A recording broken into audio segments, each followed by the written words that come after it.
Hi strangers, it's Mandy from Lady and Pups. I'm with Food 52 again today to bring you a recipe called salt and vinegar chicken lollipops.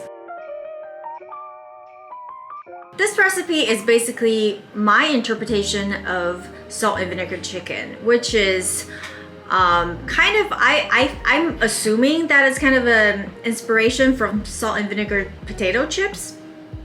And it's usually like baked or fried chicken that is heavily seasoned with vinegar and salt.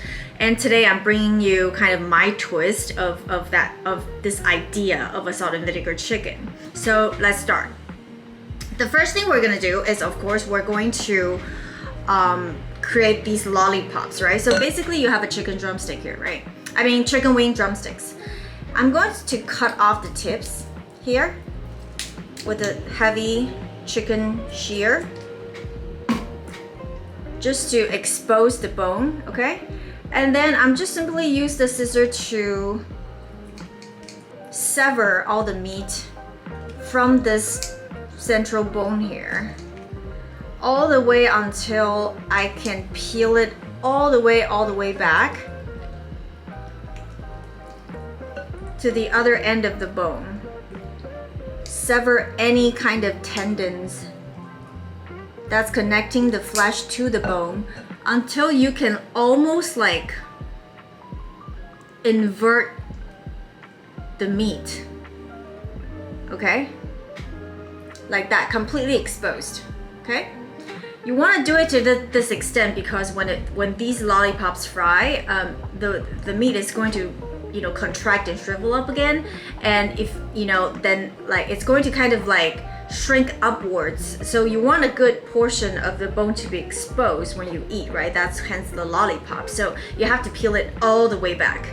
So now I've done that. I've done it with all 12 drumsticks. I'm not gonna season the wings way too heavily in the beginning because later on all the spices and the vinegar is already so strong. I want to keep the seasoning quite neutral. So I'm going to season it with half a teaspoon of salt and a little bit of black pepper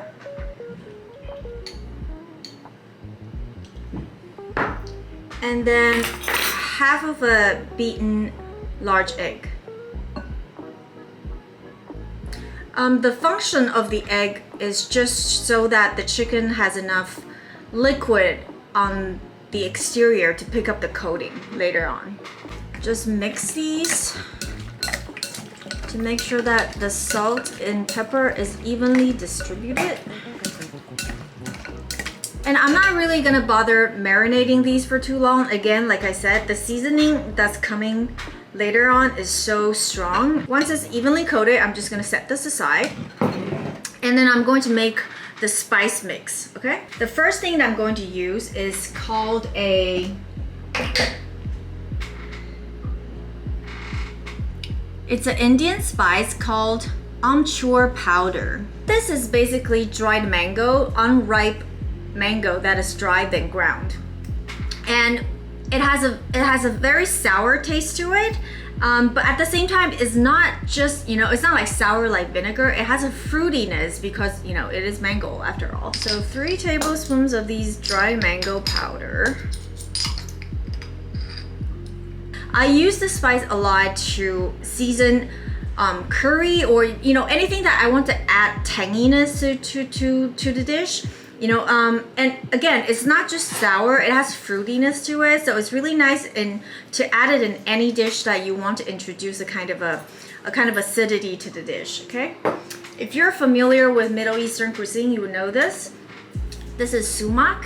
Different from the mango powder that is more fruity, this has more like a lemony touch to the sourness, but they're both sour spices, okay? So I'm going to need 1.5 tablespoons of sumac.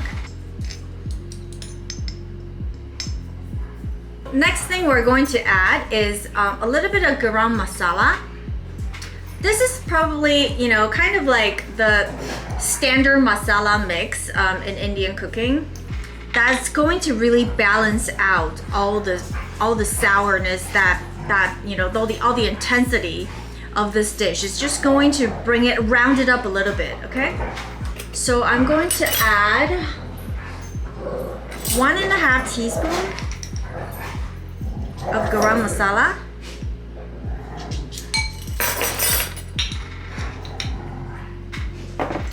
And then I'm going to need, this is just garlic powder, okay? 3/4 teaspoon of garlic powder. Then I'm going to need white pepper. 2 teaspoons of white pepper. 2 teaspoons of salt. I'm using fine sea salt, okay? Chili flakes. I like my dish to always kind of have a little bit of spice to it. If you're not a spicy person, you don't have to add chili flakes, but you know, I'm going to. So 1 teaspoon. It's not really gonna taste spicy anyways. It's just going to add a little bit of that peppery fragrance. So there. Mix it up. And there you have it. Then the next thing we're gonna do is we're gonna create the coating, okay? And this I'm going to, it's a little bit of a special recipe for me because I'm not just gonna use any old flours. I'm actually going to create a coarse tapioca flour coating for the lollipops. Here I have those like little tiny tapioca sago pearls that you can easily get from any Asian superstores, or nowadays online. You can find anything online nowadays, right? So why am I using this? Because instead of just a flour coating or using just tapioca flour coating, I'm actually going to blend these in spice blender until they are relatively ground, but they still have all these little micro beads inside the you know, that is still remaining. And then those micro beads, when they fry, they're going to become these like crispy, crunchy beads, and later on when it's dipped in vinegar, it's going to have more resistance to, it's going to stand up more to that moisture and still remain crunchy without being soggy immediately, okay? Whereas like if you use a flour coating or just a pure fine cornstarch or potato starch coating, you know, that coating is immediately going to you know, soak up all the moisture and it's going to become soggy. But these little beads that we're going to create is going to have more resistance to that. And if you're familiar with Taiwanese street food, Taiwanese fried chicken, or Taiwanese chicken popcorn, or whatever you call it, those like, you know, little tiny beads is also a result of coarse tapioca flour. And if you can buy those coarse tapioca flour from Taiwanese store, go ahead, you can just use that, that's fine too. But I find it quite, you know, not as easy to get, and I actually like blending my own coarse tapioca flour because I actually control the size of those beads that I want, okay? So let me show you what exactly I'm talking about. I don't know if you can see them or not, but I don't want it any larger than that. Transfer this into a bowl. And I want you to add 1 tablespoon of that spice mixture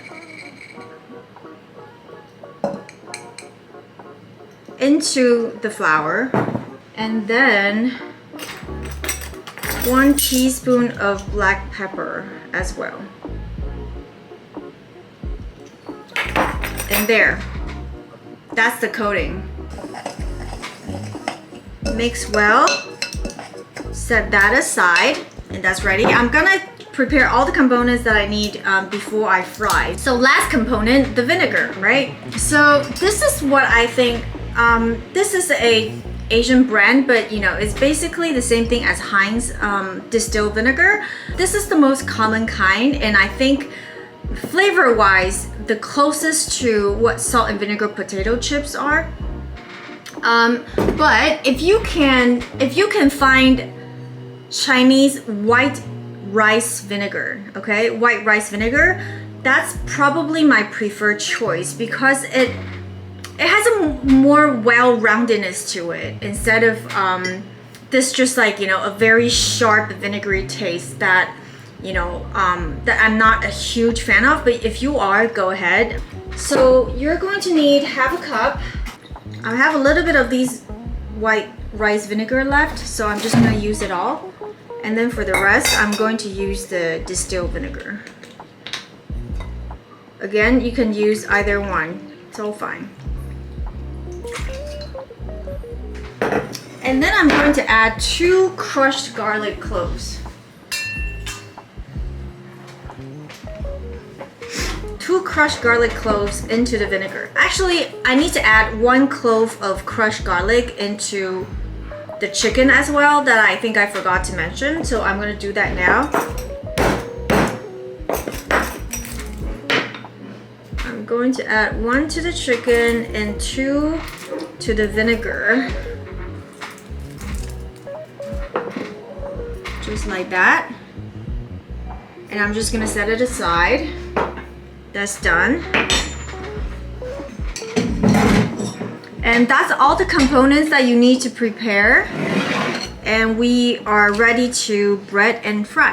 So one thing really important about this recipe is that you want to let the coating sit for 10 minutes before you fry them. So before you preheat the oil, finish the breading first and, you know, leave them on the tray like that.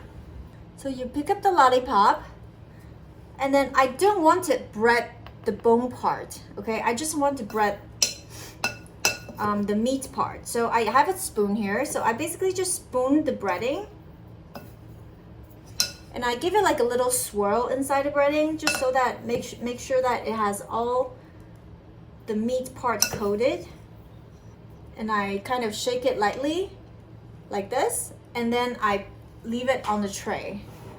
Okay, and now I'm going to finish breading all of them and put them in chronological orders so that when I fry them, I'll go back to the first one that I did. I finished breading all of the chickens, and you can see all these micro beads that are now stuck to the chicken. Those are going to become crispy little bits that will stand up to the vinegar later on. So it's important to let the coating hydrate a bit before you fry, because not only it's going to stick to the chicken much better instead of just falling into the oil, it's going to create a better texture and less powdery mouthfeel of a coating. So I have a frying pot here, and I've added enough canola oil, just deep enough to cover the chicken wings, and I heat it to 180 Celsius. Okay, now I'm going to put these in. I'm just gonna let it swirl a bit in the oil before I drop it completely so it doesn't stick.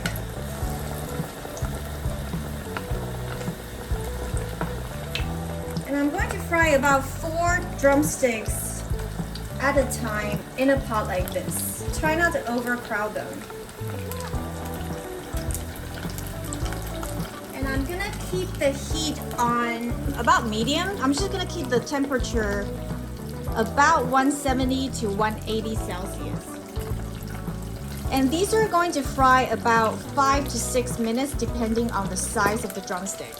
I always get just like what the hell when recipe says fry the chicken wing for like 15-17 minutes. I'm just like, are you making chicken jerky? For a small size wing, you need maybe just 5 minutes. For larger wings, you maybe need like 6-7 minutes most to keep the inside really juicy. When the wings are golden brown, and the beets are still gonna be slightly pale, but that is totally normal, totally fine, okay? So, remove them from the oil. Make sure that you drain it really well.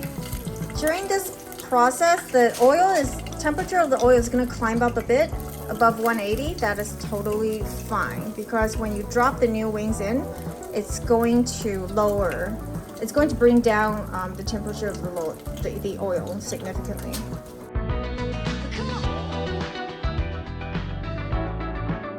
So now you take the wing by the bone and you give it a really good dip into that garlicky vinegar, and you use a spoon to, like, you know, make sure that everything is drenched. And then you coat the southern hemisphere of the drumstick with that spice. All those beads that you're seeing, they are basically soaking up the vinegar that you generously doused on top. And then on the bottom, you have these, you know, fruity, lemony, sour, tangy spice mixture that adds depth to the vinegariness.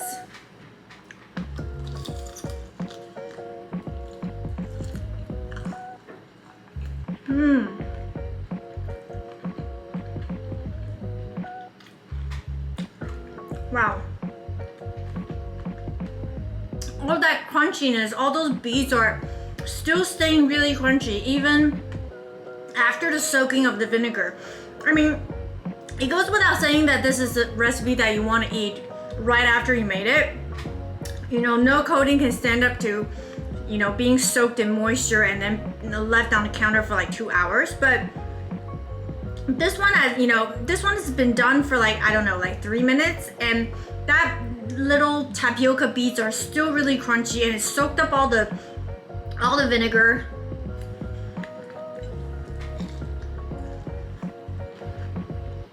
So good.